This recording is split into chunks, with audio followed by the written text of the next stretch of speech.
Hello students, welcome back to Civil Services Prime Time. This week we will discuss about some of the most important and most happening events, international relations especially. So we have taken 6 articles. Broadly, one is related to United Nations and its relevance. It is very much important for your examination, especially when it comes to mains perspective. And second one is, why does India not import corn from the US? Despite being different trade tensions between India and USA, recent one is agriculture sector. That is why India does not import enough corn from United States of America. That is the second one. And third one, Saudi Arabia Pakistan Defense Pact. Just like NATO, how NATO works, in a similar way, Saudi Arabia and Pakistan has come to a special agreement. So that's we will discuss. Fourth one, Trump and H-1B visas. What are the different effects of Trump's decision on H-1B? And fifth one will be Tropical Forest Forever Facility. Just like any development fund under the UNFCCC, there is a one country which has proposed Tropical Forest Forever Facility for the countries which were under the tropics area especially. And last one is International Criminal Court. Some of the three nations, especially from West African nation, have recently quit the International Criminal Court, just like any other nations. So the first one is United Nations and its relevance. If you look at United Nations, especially under United Nations Charter, it was established and it has 6 organs, especially. One is General Assembly that most of us know. Second one, Security Council. Third one, Economic and Social Council. Fourth one, Trusteeship Council. Fifth one, International Court of Justice. And sixth one, Secretariat. What is the General Assembly? So just like our assemblies, what they will do? Simply they will making a decisions, policy making decisions with the equal representation from the countries. That is the first part. Second one, Security Council, which is responsible for maintaining international peace and security. And third one, Economic and Social Council, especially which coordinates the policies on different economic, social, and environmental policies. That is the third one. And fourth one would be Trusteeship Council. It oversaw the transition of territories to sovereignty. So right now, the Trusteeship Council is no more present in United Nations. And fifth one, International Court of Justice, which settles legal disputes between member states. Here, they settle disputes between the states only, member states, not on individual persons. And sixth one, Secretariat, just like how our secretariats are works in a similar way, for day-to-day purposes, for day-to-day activities, they will implement policies and act as the UN's spokesperson. That is the broad introduction on United Nations. The repeated failures, especially if you take recent stances, especially United Nations, and for that matter, most of the institutions that were emancipated from Britain world that have repeatedly failure. Why? Because if you take recent Russia-Ukraine conflict or Middle East conflicts, so these conflicts were started way back in 2 to 3 years back. But despite being as a security provider, international peace and security is one of the main responsible for United Nations, even though it has not stopped the war at all. And conflicts such as Ukraine, Gaza, and Sudan, along with veto paralysis. So the main problem with the United Nations system would be veto system. There are permanent 5 nations, P5 nations, which were having a veto power. Any decisions that has to be accepted by all the members. It is not based on the consensus. It is completely accepted by all the nations. That is one of the biggest problem. Whenever, let's say, if you take an example of on real time, let's say if you take Pakistan-based terrorist organizations are terrorist. If under United Nations, if India wants to make any sanctions on these organizations or as a country, sometimes China is resisting. Why? Because there is no proper definition of terrorism. So in this context, the China is constantly opposing some of the decisions that have been taken by Indian government at the United Nations. So in a similar way, whether for the 21st century, these United Nations organizations will be useful, will be there for a long or not, that we will discuss. So it is a global intergovernmental organization which was established way back in 1945 through UN Charter. Just like our constitution, how constitution was made, in a similar way, there is a charter. It was established with the articulated mission to maintain international peace and security. The first one is to maintain peace and security. Second one, develop friendly relations among the states. Here, states are nothing but your countries. Next one, promote international cooperation. And it is serve as a center for harmonizing actions of states in achieving those goals. Let's suppose if you take sustainable development goals. So obviously, these are not binding in nature. But if any countries are doing great, then obviously it will take a example from those countries. So these are major themes based on which the UN has started. It has increasingly come under criticism for its global challenges. So whether it should be structural flaws or financial dependence and failure to act on the times of crisis. So if you observe in recent times, especially today's kids are very popular with memes, right? United Nations and World Trade Organization are very powerful in NCRTs only, not in real time. That is the one of the meme that I have gone through in recent times. So that is the UN's issue. So what are the reasons for declining relevance of United Nations? The first one is veto paralysis that we have discussed, right? Russia blocked UN action during its annexation of Crimea in 2014. Why? Because Russia is a permanent member, P5 member of United Nations, and at the same time, 2022 Ukraine invasion. So any decision, any international cooperation has to be done after these countries, especially P5 nations, have supported. While the US has often vetoed resolutions on Palestine. So that is the case of Russia. And the second one is regularly US has often vetoed resolutions on Palestine. You should not take any decisions on Palestine because US also one of the veto member. Next one. Similar vetoes have prevented actions in Syria, Middle East conflicts, especially Sudan, Tibet, and Cold War conflicts, which expose the undemocratic nature of United Nations. The biggest problem is nothing but your veto system. That is the first one.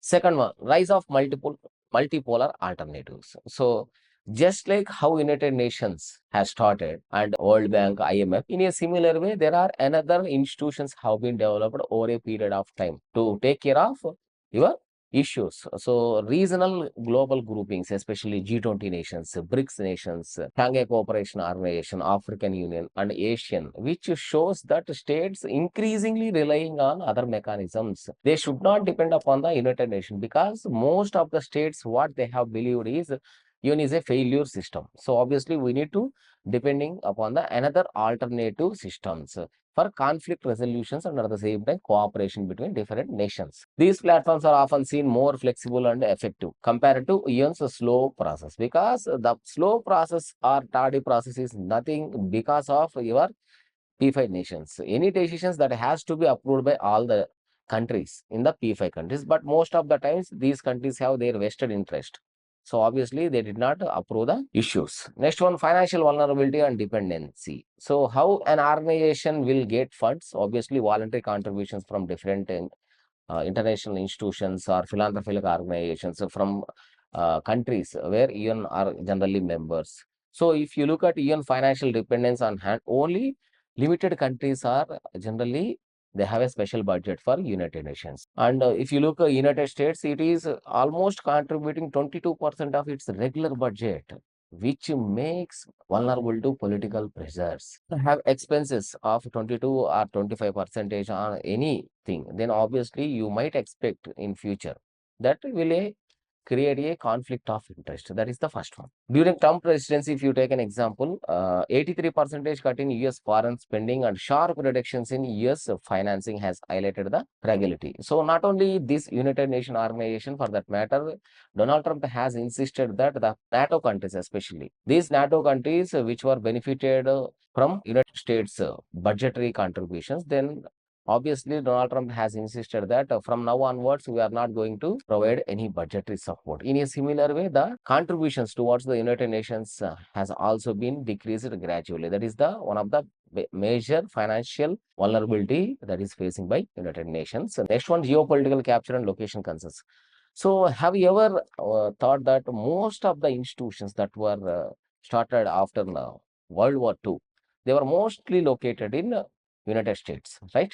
Or to some extent in European Union countries. So critics argue that UN headquarters in New York keeps it too close to the Washington, obviously, which has a tilting towards the US. Relocating or rotating the UN headquarters to conflict-prone regions, especially wherever the conflict regions are there in the world. Obviously, if you relocating to that places are rotating, just like our membership, how they are rotating. In a similar way, the more realities, what were the more regional issues that were pertaining to different countries, that will be, in most of the cases, that will be solved by these United Nations organizations, especially when they are rotated or relocating to conflict prone zones. This is the some of the experts view. And what are the key reforms that you can suggest? The first one is veto paralysis. Obviously you can expand veto, not only P5 nations, obviously, to reflect contemporary power realities and ensure equitable representation all over the world. That is the first one. Expand Security Council membership to reflect contemporary realities. It was started way back in 1940s, right? But today we are living in 2025. The realities have completely changed. The dynamics of politics have completely evolved. And what about the equitable distribution? We are also contributing so much of our funding and peacekeeping troops to the United Nations. Then obviously, where is our stake? Next one, restrict or suspend veto powers in case of genocides. If there is any genocides or war crimes or humanitarian crisis, obviously you must restrict or suspend your veto powers so that the justice will be served to those nations, especially in these war crimes or genocide or humanitarian crises have been happened. Diversify and stabilize US financing to reduce donor dependence. So not only you should focus on your limited donors, you should expand your donors and at the same time budget predictability. Next one, strengthen peacekeeping operations with clear mandates. In especially if you look at Middle East nations or African countries, these peacekeeping operations were sent to these conflict-prone areas. Obviously, you should maintain a clear mandate. What is their mandate and resources and rapid deployment capacity? That is the next one. Consider rotation of UN headquarters. Obviously, not only located in just like in New York, obviously, wherever the conflict zones are there in the world, you need to rotate. Regions have a greater legitimacy. Next, promote multilateralism by building synergy. So, you should not work in a separate way. Rather than you should work with the already existing institutions or new or upcoming institutions, just like G20 or BRICS or African Union, and strengthening the enforcement mechanism for international treaties and agreements. So most of the times executives, what they will do, they will simply uh, agree the agreements, then they did not ratify. Not only United States, but most of the cases, the ratification will take much time. So you need to reduce this delay, and enforcement mechanism should be very high so that international treaties and agreements, including climate accords and arms control agents, will be under the check, under proper usage. That is the first one. United Nations, why it is sometimes it is also mentioned as a toothless tiger, just like how our CBI was quoted by Supreme Court, right? So that is the first one. Second one, why does India not import corn from the United States? Recently, United States Commerce Secretary has questioned India for not opening up its market to American corn. So differences over agriculture trade is the heart of the trade dispute between India and USA. So obviously, there are some issues were going on, especially tariffs. 25%, again 25% tariffs were imposed by US, and later on H1B visas. The fees were raised in H1B visa category. And during these dispute, especially trade disputes, agriculture sector also comes into the picture. So if you look at why India does not import from USA, the first one is self-sufficiency. We are not anymore depending upon the external countries to feed our farmers. Obviously, self-sufficiency in corn production. That is 34 to 36 millions of tons per each year, and fifth largest producer of corn. So obviously, you don't need any imports. Next one, concerns over GM corn. So majority of the corn that were produced in United States is genetically modified crops. But in India, genetically modified crops are not allowed to feed our farming. Obviously, genetically modified corn is also not imported. Next, US grows more than 90% of its corn from GM seeds. That is one of the biggest problem. Next, protect farmers' interest. So if these countries, especially who are exporting these type of corn which were manufactured through genetically modified practices, obviously they are giving high subsidies for the exporters. So if you import these products, obviously the countries heavily subsidize their agriculture will be benefited. The countries which are importing, just like India in this case, if in future India imports, then obviously the farmers will be affected. That is the first one. Multinational corporations controlling seed markets. In the future, obviously, the age-old practices of our seed preservation and seed cultivation practices will be eroded. Obviously, these MNC companies which have control on the markets will take the decisions, will take the final call on your production and seeds and markets, each and everything. That is the biggest problem. Seed technology could erode centuries old practices. That is the next one. Reasons: the US is exploring alternative markets. So obviously US is not easy for to understand. Obviously, if you can't import from India, then we should export to some other countries which are in needy. Obviously, the China.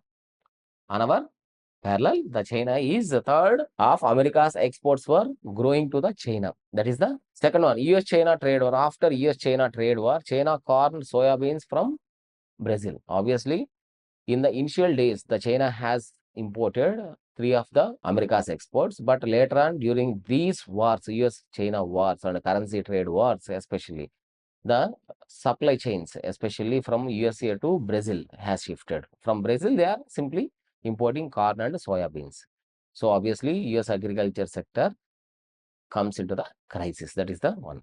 India's rising corn consumption. Because why in India it is necessary to import? Because we are implementing E10 program, E20 program, ethanol production, ethanol blended petrol program.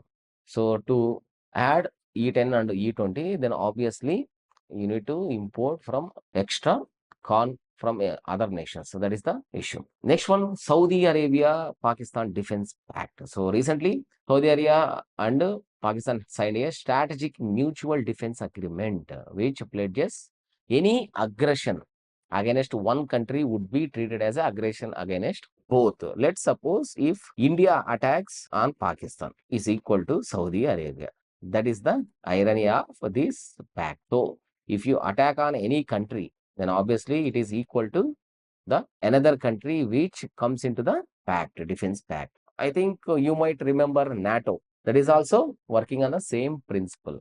If you attack on any country that is member of NATO, then obviously it is a collective responsibility of remaining countries to go for a war. So it has a obviously strategic and economic and political issues when it comes to India and Pakistan relationships. And at the same time, it is not going to be very much affected for India-Saudi relations also, because in recent times, India and Saudi relations have been growing much more better than ever. So that is one of the biggest advantage for us also as of now. But in future, we did not anticipate. And aggressive against both, formalizing a long-standing security partnership. This partnership was discussed from way back, but finally 2025 has given some breathing space for Pakistan to Saudi Arabia for a defense pact. So what are the key features? So mutual defense clause. Nothing but attack on either nation on any one nation is equal to attack on both the nations. That is the first one. Second, what is the scope of this defense pact? Obviously, it covers all military means, including your conventional weapons and advisory and potentially nuclear deterrence also. It is covering almost all conventional advisory and potential nuclear deterrence facilities that were located in Pakistan. Next one, strategic context. It signed a Israel-Qatar tensions signals Riyadh's shift to regional self-reliance and US security guarantee. In simple words, so far, US is giving some security arrangements to these Middle East nations. But in last 10 years or in one decade, the complete security architecture in these Middle East countries has been completely changed. And Saudi Arabia has completely shifting its policies. Yeah? in this region. And if you look at Saudi Arabia, it is mostly Sunni dominated. The countries which were supporting this Sunni domination will also support this type of defense pacts. That is the next one. Economic angle secures a Saudi financial support for Pakistan's struggling economy, enabling arms procurement and energy supplies. Already, Pakistan is in deep trouble because of China's debt trap diplomacy. Debt trap diplomacy. On the other hand, Pakistan is taking in future Saudi finances also. So it is economic angle to rise from their misachievements. CivicCentre IAS is offering Telangana Group 1 Prelims cum Mains classes as well as Andhra Pradesh Group 1 Prelims cum Mains classes in English medium for a period of 8 to 10 months. This also covers the complete NCERT textbooks and statewide textbooks. So what are you waiting for? Learn through reverse engineering technique today. Admissions are in progress. Join now. Visit our website. Thank you. What is for India? So what was the issue for India? So it is between Saudi Arabia and Pakistan. What was the issues for India? Then obviously strategic watchfulness. This pact theoretically allows Pakistan to seek diplomatic or material backing in future. So it is not only focusing on your diplomatic issues. Let's suppose if India and Pakistan are having any issue, then Saudi Arabia will comes into the picture for the diplomatic discussions. Not only diplomatic discussions. Let's suppose if India and Pakistan went for another war, just like how in recent times in Jammu Kashmir area, the militants, the terrorist camps were destroyed by India. In a similar way, in future, the Saudi Arabia may be material backing, may be providing some intelligence input, maybe from army's perspective, maybe from military perspective, they will support the Pakistan. So that is the biggest worry for India. Next one, limited immediate threat. So obviously, Saudi and India relations have deepened. If you look at the statistics, 42.9 billion trade, defense cooperation, investments in green energy, especially green energy. So Saudi's largest investor, Aramco, which has been actively investing in India's green energy projects. Obviously, it is not going to be very fast, but it has some tilt over a anti-India sentiments. Next one, opportunity for diplomacy. New Delhi must maintain Saudi engagement to ensure continued Arab neutrality in South Asian crisis. So it is a better opportunity for India to maintain a diplomatic relations cordially with the Saudi Arabia so that Saudi Arabia has its influence in Middle East nations or South Asian crisis to resolve. So that is the for India's. Next one, the most important aspect, Trump and H1B visas. So whenever Trump have taken any decision, obviously it should be a controversy sometimes. So in recent times, US President has signed a proclamation imposing $1 lakh, nothing but on current market rate, it is approximately 88 lakhs fees on H1B visa sponsorships, dramatically rising cost for US firms hiring foreign skilled workers. So here, make America great again. There is the priority that has been taken by United States President before the elections also. So the domestic area, the domestic companies, whatever the companies that were present in USA, obviously they need to hire the workers domestically, not depend upon the foreign students, foreign professionals. So that's why they have increased the H1B visa. So what is the policy change? Employers sponsoring H1B visas must now pay 1 lakh per applicant for one application. This is only one time. In earlier case, it was only a few $1,000 earlier, but it has been increased directly to 1 lakh per applicant. What is the objective? Obviously, to deter misuse and ensure highly skilled professionals are hired from the foreign nation. Under the same time, protect American workers from wage displacement. You should have a equal pay for American workers also. So there is some clarity is missing about this H1B visa. So that's why Secretary of the State of United States has given clear information. This is not an annual fees. It is a one-time fees application only to the petition. Only one application for only once. It is not annual fees. It is only once in a lifetime. Those who are already hold H1B visas are currently outside the country right now will not be charged. So obviously, those who are having a H-1B visas, but they are working outside the country to enter into the USA, they need not to pay again $1 lakh. That is the second clarity. H-1B visas holders can leave and re-enter the country to the same extent as normally. Next, this applies only to new visas, not renewals, not current visa holders. It is clearly mentioned new visas for only new visas who are hiring from the uh, uh, foreign countries from the US.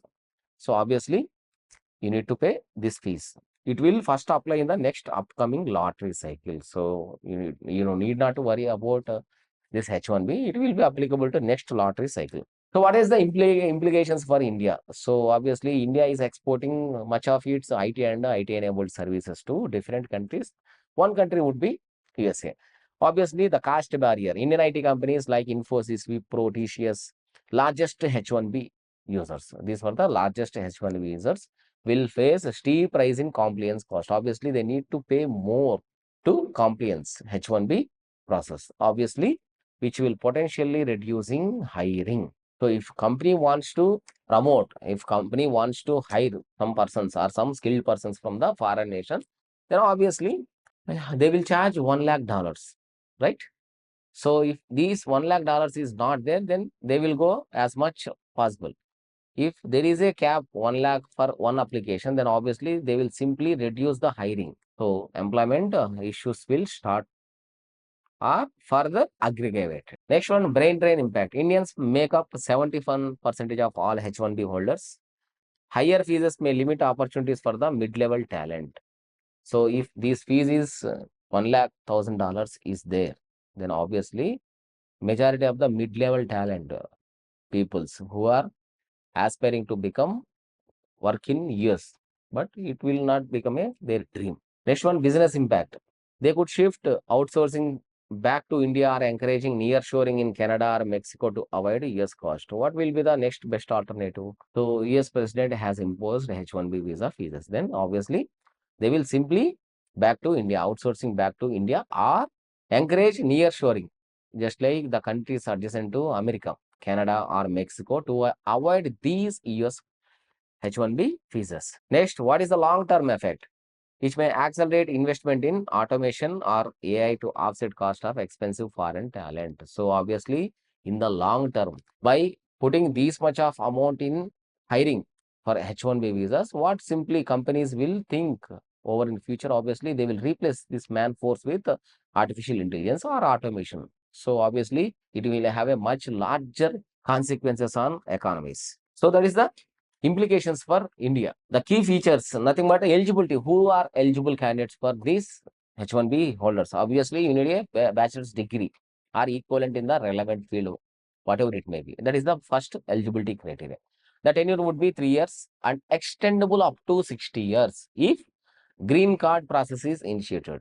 So for the initial period, it is the 3 years only, and it will be extended to 6 years. But only condition is if they have been processed for green card. That is the second one. Next one, quota. 65,000 visas annually and 20,000 extra for US master's degree holders.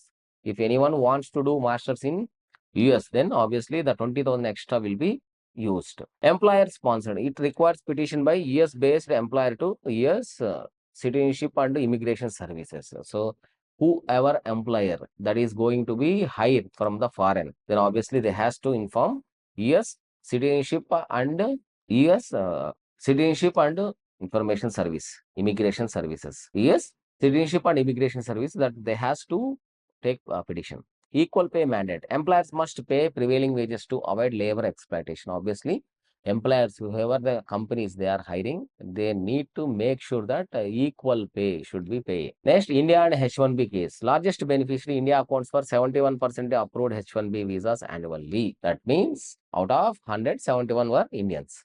Major users, Amazon, Microsoft, Meta, Google, these are mostly relying on Indian talent. And if you look at the CEOs of these companies, mostly were Indian born, Indian origin. And what is the economic impact? It supports India's 150 billion IT export industry and remittances inflow. That is the biggest worry for India.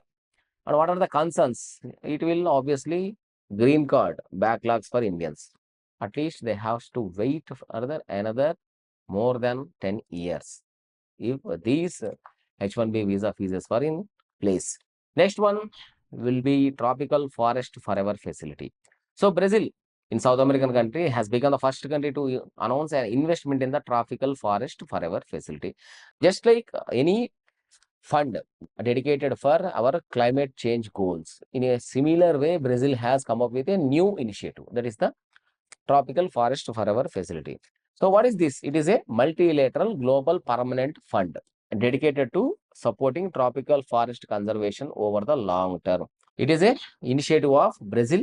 The fund was presented by Brazilian government in 2023 at COP, Conference of Parties 28, which was happened in United Arab Emirates. What is the goal? It is a blended finance structure. Nothing but blended means both public and private players will have to invest in this fund, and they have to mobilize $125 billion from public and private sector sources. After obviously, if they are getting this much fund, that would be invest in diversified portfolios like your stock markets or your green bonds or loans to different countries.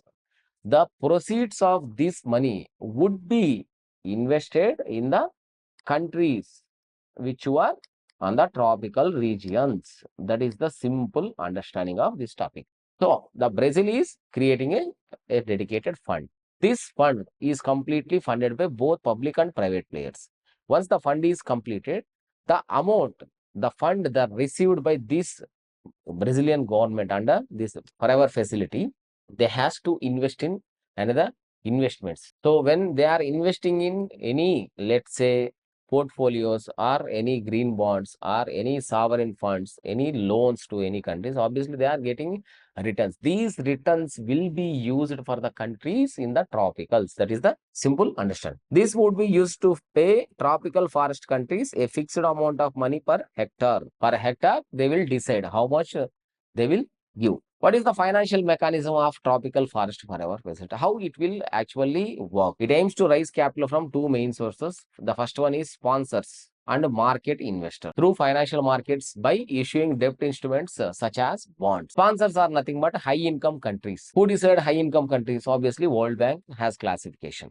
Along with philanthropies, just like Tata Trust or Infosys. So these philanthropists will give finance to this fund. Account for 20% of the total corpus. It has to be 20%. So here the sponsors should be high income countries and philanthropies. Next one, market investors, institutional investors, sovereign wealth funds and endowments investing through debt instruments. So these are the another category of investors that has to be 80% of the total corpus. The fund managements, who will manage this fund? Obviously, multilateral development bank, just like example, World Bank. World Bank will manage the fund. Next one, International Criminal Court. In the initial topic, we have discussed about ICJ, International Criminal Court, and International Court of Justice. These are two different entities. They are located in the same Netherlands, but they have different institutional setup. Recently, military-led West African nations, Burkina Faso, Mali, and Niger announced their withdrawal from the International Criminal Court. That's why this topic is in news, right? So let's try to understand what is ICC and ICJ. So ICJ is your integral part of United Nations. So obviously, it was established way back in 1946. What is the relationship of UN? It is official court of UN and commonly known as World Court. And the Hague, Netherlands, the Peace Palace. The Peace Palace in Netherlands, that is the location of this one. What are the cases that were discussed, that were have the contentious between parties and advisory opinions? That is the different types of cases that were heard by ICJ. Sovereignty, boundary, maritime disputes, trade, natural resources, human rights, treaty violations, treaty interpretation, and much more. These are the some of the subject matters that is completely done by ICJ. The funding is completely from United Nations. Then what about the International Criminal Court? It is under the Rome Statute. It was started in 2002. It may receive case referrals from UN Security Councils.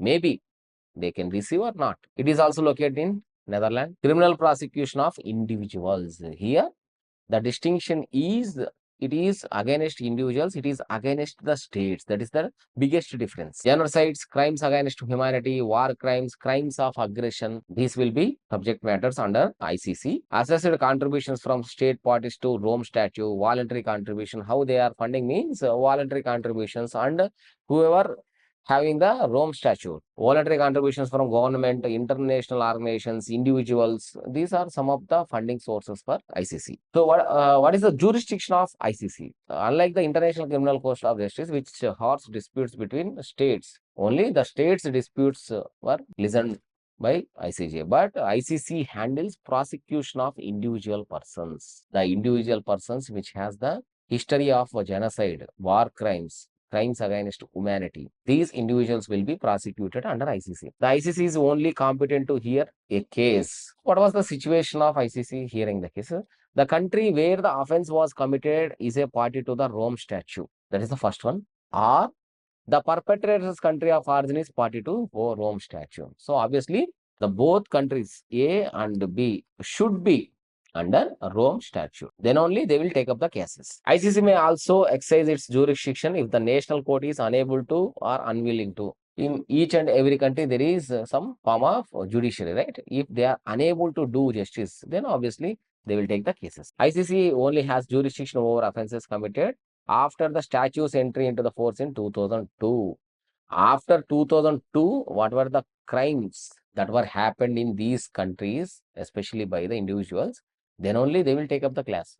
So, these are the issues that were important for your IR for this week. And let's try to understand some of the previous year questions that were asked in UPSC Prelims examination. The first one, India is one among the founding members of International North-South Transport Corridor, a multi-modal transportation corridor which will connect. This was asked in 2025. That is in this year Prelims question. So, India to Central Asia to Europe via Iran, India to Central Asia via China, India to Southeast Asia through Bangladesh and Myanmar, India to Europe through Azerbaijan. So, INSTC corridor is India to Central Asia to Europe via Iran. That is the answer for this question. This is the straightforward one. So, if you look at the map from Mumbai, Bandar Abbas port, Mumbai to Bandar Abbas port, and after that Baku in Azerbaijan towards St. Petersburg, that is the standard route. Standard route is earlier the route was through these channels, but there are issues like these are the narrow sea passages. Obviously, whenever any conflicts are arising in these nations, these narrow sea passages will be blocked. That's why India has developing these international north-south transport corridor. The corridor connects Mumbai to Andhra Abbas in Iran, Azerbaijan, Russia, Europe with access to Central Asia. So that is the primary objective behind international north-south transport corridor. Next one, who among the following is the author of books The India Way and Why Bharat Matters? So mostly we could not expect these type of questions in UPSC, but in recent years, especially 1-2 years, the questions were framed on the books also. Generally, these type of questions will be expected on SSC or banks or any other examinations, not UPSC standards. But the answer should be Subramaniam Jaishankar, S. Jaishankar. He was served as a Ministry of External Affairs from 2019 onwards. And if you look his interviews, especially Observer Research Foundation, ITSA, and any other major policy think tanks, then you might understand the books, what were the different types of books that were authored. So these are the two books that were authored by S. Jaishankar. The first one, The India Way. The India Way Strategies for Uncertain World. That is the first one, which provides insights into the India's foreign policy approach, especially from 2014 onwards. What was India's foreign policy? What was India's approach towards the foreign countries? Whether it should be economic, social, political, cultural. What was the approach? That is the India's foreign policy approach that was discussed in book. Why Bharat Matters is a compilation of his articles and speeches that delve into the India's global significance. During different instances, he might give different speeches. The compilation work, Why Bharat Matters, is nothing but the compilation work by S. Jaishankar, which has a India's global significance. Obviously, he projected India stance on different issues in the different articles and speeches.